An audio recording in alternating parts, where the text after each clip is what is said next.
I think the $250 billion of funds will help for the banking system, but it's too small to solve the fundamental problems.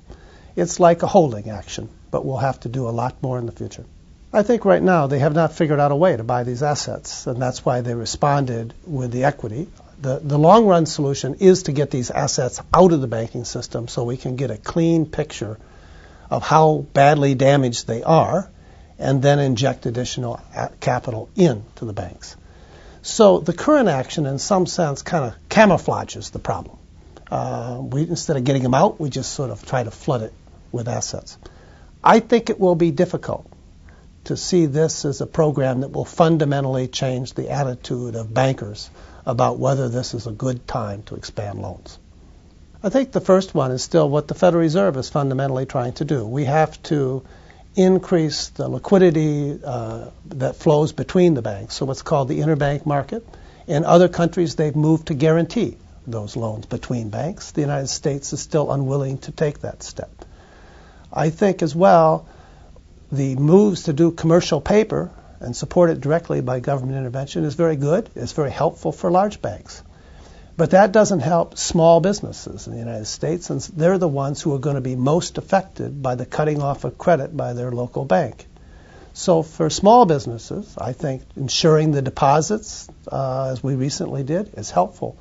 But we have to do something to improve their loans.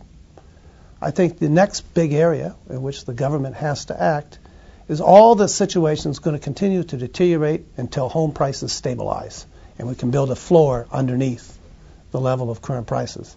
So that means they have to come up with some measure in the primary mortgage market to start to keep people in their homes until they quit leaving and adding to the problem of foreclosures. I think the candidates are still having trouble recognizing that the world's changed.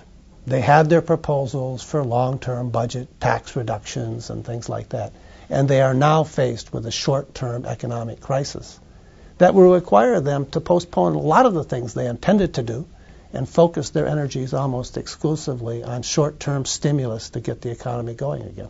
I think the budget on an annual basis is probably headed for a year or two of deficits near $1 trillion a year. We were previously at $500 billion a year. If we look at some of the actions we're going to take for tax reductions and other expenses, it's very easy to see that deficit approaching $1 trillion.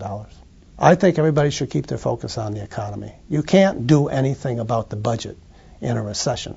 Get the economy moving again, and it's possible to solve the budget problems in a growing economy. So our first priority has to be keep people at work and get the economy growing rapidly. Worry about the deficit next year.